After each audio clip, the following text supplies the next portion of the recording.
Hello friends, எல்லோருக்கும் பெண்கள் தின நல்வாழ்த்துக்கள். இந்த தடவை பெண்கள் தினத்துக்கு 2 நாள் எனக்கு 2 டிஃப்ரெண்ட் ப்ரோக்ராம் இருந்ததுங்க. ஒன்று வந்து ரோட்டரி கிளப் ஆஃப் சென்னை சோலா, அவங்க எனக்கு ஒரு விருது கொடுத்தாங்க. விமன் அச்சீவர் அவார்டு கொடுத்தாங்க. 3 பேருக்கு கொடுத்தாங்க. அதில் நானும் ஒருத்தி. அதனுடைய ஃபோட்டோஸையும் நான் பேசின வீடியோவையும் உங்களோட ஷேர் பண்ணிக்கிறேங்க.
Mrs. Monica Wilson.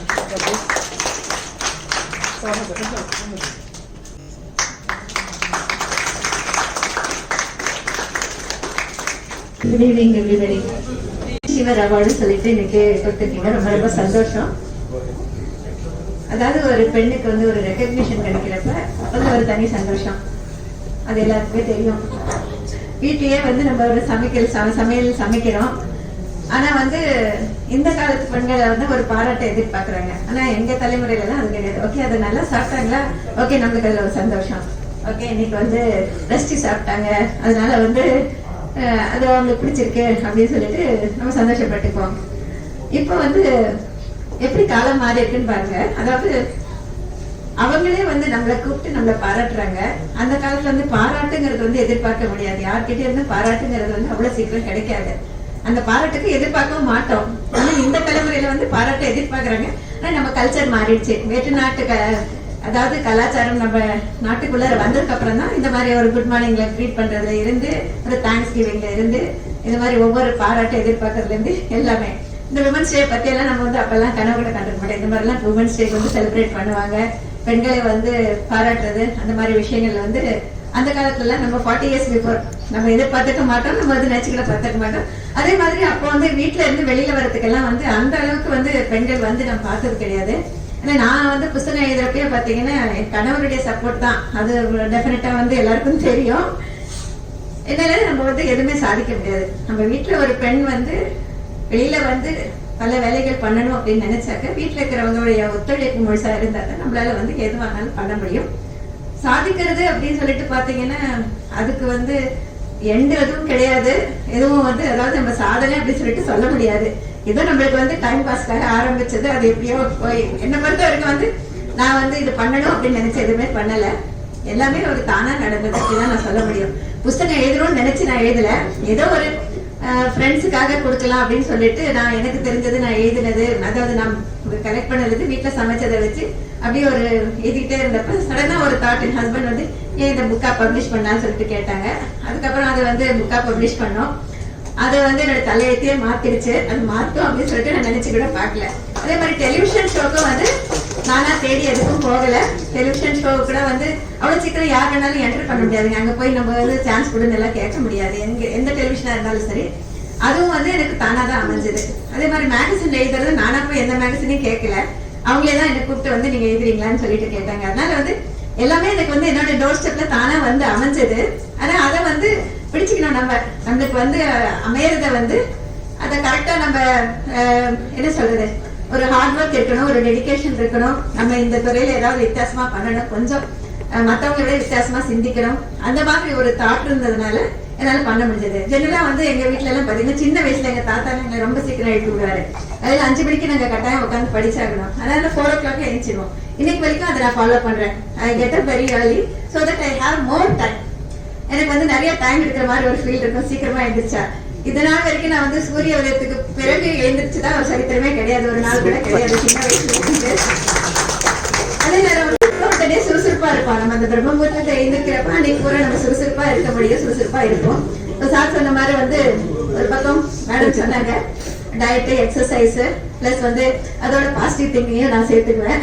Okay, so if we think positively நம்மளுக்கு வந்து அந்த பாசிட்டிவா இருக்கிற அவங்களதான் மீட் பண்ணுவோம், அந்த வகையிலே அப்படியே போக ஆரம்பிச்சிடும். அந்த அளவுக்கு நம்மளுக்கு வந்து பாசிட்டிவ் திங்கிங் இருக்கணும். அதே அவங்க சொன்ன மாதிரி நம்ம பழசையெல்லாம் வந்து நம்ம மனசுக்குள்ளார போட்டு வச்சுக்க கூடாது. சரி, நம்ம மனசு வந்து குப்பை தொட்டி கிடையாது, ஓகேங்களா?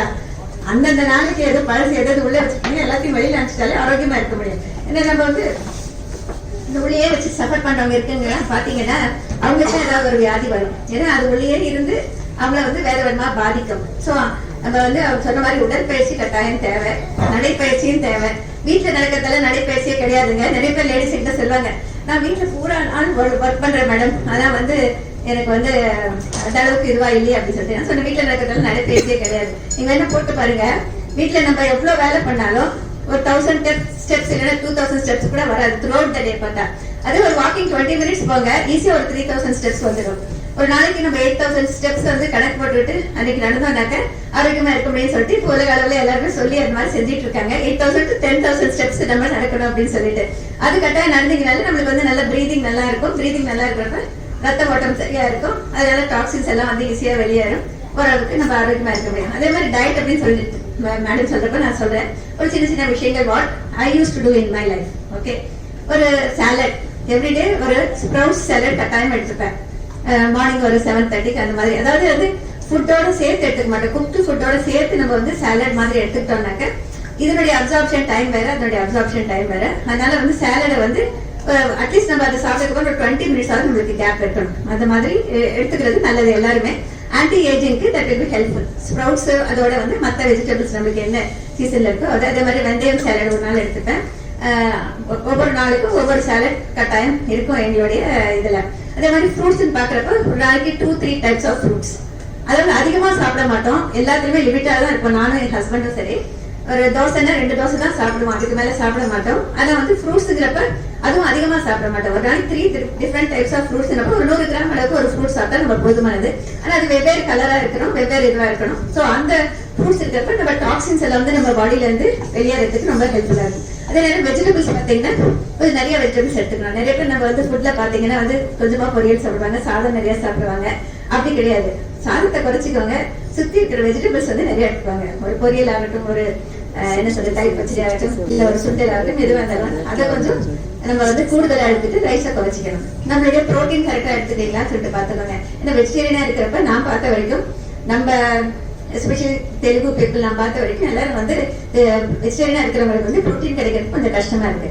அந்த ப்ரோட்டீன் வந்து நம்ம கரெக்டா எடுத்துக்கிறப்போ, ஒரு நாளைய தேவை எவ்வளவோ கரெக்டா எடுத்துக்கிறப்போ அது வந்து நமக்கு ஃபியூச்சர்ல சின்ன வயசுல நமக்கு தெரியாது, வயசாக பாத்தீங்கன்னா ஒரு மசில் ப்ராப்ளம் இல்ல போன் ப்ராப்ளம், இந்த மாதிரி நிறைய ப்ராப்ளம், ஈவன் நிறைய பேருக்கு வந்து பிரெயின்ல கூட ப்ராப்ளம் வரதுக்கு சான்சஸ் இருக்கு. அதனால வந்து அந்த ப்ரோட்டீனை கரெக்டா எடுக்கிறதுக்கு எப்படின்னு சொல்லிட்டு பார்க்கணும். I have been trying lots of things. நான் வந்து ஒரு என்னுடைய டயபெட்டிஸ் குரூப்புக்கு எழுதினப்பதான் வந்து ஐ ரியலைஸ் நம்ம வந்து ஒரு 4 ஃபுட்டுக்கு பூரா கால்குலேட் பண்றப்ப எனக்கு ஒரு 35 கிராம் கூட வந்து நம்ம சாப்பிடல ப்ரோட்டீன் அப்படின்னு சொல்லிட்டு then only I started increasing my protein different ways. Sprouts எடுத்துக்கிறதுல இருந்து, ஒரு டோஃபு எடுத்துக்கிறதுல இருந்து, நம்ம கீரை எடுத்துக்கல, அந்த மாதிரி வந்து சுண்டல் அந்த மாதிரி எல்லாம் நம்ம வந்து we should try to increase our protein. அது கரெக்டா வருதான்னு சொல்லிட்டு நம்ம பாத்துக்கணும். முதல்ல வந்து நம்மளுக்கு வந்து இந்த மாதிரி போன்ல வந்து நமக்கு தேவையானதெல்லாம் பாக்குற மாதிரி இப்ப ரொம்ப ஈஸியா இருக்குங்க. அந்த காலத்துக்கடத்துல அப்படி இல்லை, நம்ம புக்கை ரெஃபர் பண்ணணும், லைப்ரரிக்கு போகணும், இல்லை யாருக்காவது கேட்கணும், அந்த மாதிரி விஷயங்கள். இப்போ வந்து நீங்க ஒரு போன் கையில வச்சிருக்கீங்க, அதை வச்சு பாத்தீங்கன்னா எத்தனை ஆப்ஸ் இருக்கு, எத்தனை இருக்கு, நம்ம என்ன தேவைன்னு சொல்லிட்டு நீங்க பாத்தீங்கன்னா ஈஸியா பண்ண முடியும். இதுக்காக எவ்வளவு சொல்றேன்னாக்க ஆரோக்கியம் அப்படிங்கிறது நம்ம கையில இருக்கு, நம்ம ஆரோக்கியம் நம்ம கையில இருக்கு. நம்ம ஆரோக்கியமா இருந்தாதான் நம்ம வீட்டுல இருக்கிறவங்களே நல்லபடி பாத்துக்க முடியும். எவ்வளவு பேர் பாக்குறோம், ஒரு கேன்சர் அப்படின்னு சொல்லிட்டு வந்துட்டா ஒரு கயாஸ் அந்த வீட்டுல பாத்தீங்கன்னா எல்லாருக்கும் அந்த பைனான்சியல்ல ஒரு கஷ்டம் இருக்கும், பிளஸ் வந்து அந்த ஒரு மென்டல் ஸ்ட்ரெஸ் இருக்கும், அந்த மாதிரி எல்லாமே இருக்கும். நம்ம ஆரோக்கியமா இருந்தாக்க நம்ம சுத்தி இருக்கிறவங்க ரொம்ப சந்தோஷமா இருப்பாங்க, அவங்களையும் சந்தோஷமா வச்சுக்க முடியும், குழந்தைகளை நல்லபடி வளர்க்க முடியும், கிராண்ட் சில்ட்ரனோடய நம்ம நல்லா ஹாப்பியா இருக்க முடியும். So these are the small small things நம்ம ஞாபகம் வச்சுட்டு பண்ணா போதுமானது. அதாவது ஒரு எக்ஸசைஸ்ல இருந்து எல்லாமே நம்ம ஃபுட்ல வந்து லிமிட்டா எடுத்துக்கிறதுல இருந்து தேவையான அளவு எடுத்துக்கிறதுல இருந்து எல்லாமே நம்ம ஃபாலோ பண்ணாங்க. பிளஸ் பாசிட்டிவ் திங்கிங்கோட இருந்தாக்க போதுமானது. I think everybody can be ஒரு ஹாப்பியா சந்தோஷமா இருக்க முடியும். ஒரு ஹஸ்பண்டோட வந்து அவங்க சொல்லியிருந்தாங்க, அந்த அபிப்பிராயத்துல எல்லார் வீட்லயும் இருக்கும். அந்த நிமிஷம் சண்டை போடுவோம், அடுத்த நிமிஷம் மறந்து போயிட்டு நம்ம வேலையை நம்ம பார்ப்போம், அவங்க வேலையை அவங்க பார்ப்பாங்க. அந்த ஸ்பிரிட்டோட நம்ம இருக்கணும். இப்ப யங்ஸ்டர்ஸ் எல்லாம் பாத்தீங்கன்னா சின்ன சின்ன விஷயத்துக்கு எல்லாம் சண்டை போட்டுவாங்க. But they carry it for long. I don't know why they carry also. அங்கெல்லாம் அடுத்த நிமிஷம் மறந்து போயிட்டு we start moving to next போயிட்டே இருப்போம். அந்த ஒரு பேஷன்ஸும் அந்த ஒரு இதுவும் வந்து இந்த அடுத்த தலைமுறைக்கு வந்தா ரொம்ப நல்லா இருக்கும் அப்படின்னு சொல்லிட்டு என்னுடைய ஒரு சின்ன ஆதங்கம், அவ்வளவுதான். Anyhow, thanks a lot for giving me in appreciation. And என்ன சொல்றது, நாளைக்கு தான் ஆக்சுவலி விமன்ஸ் டே. ஆனா இன்னைக்கே நம்ம செலிப்ரேட் பண்றோம். நாளைக்கு உங்களுக்கு விமன்ஸ் டே வாழ்த்துக்கள். மார்ச் 8 இன்டர்நேஷ்னல் விமன்ஸ் டே செலிப்ரேஷன்ஸுக்காக சாய் குலினரி இன்ஸ்டிடியூட், அதாவது டாக்டர் செஃப் வினோத் அவங்க வந்து அவங்களுடைய இன்ஸ்டியூட்டுக்கு என்னை கூப்பிட்டுருந்தாங்க. அங்கே சீஃப் கெஸ்ட்டாக போயிருந்தேன். அந்த ஃபோட்டோஸை வந்து ஜஸ்ட் கிளிம்சஸ் மாதிரி காட்டுறேன் பாருங்கள். தேங்க்யூ.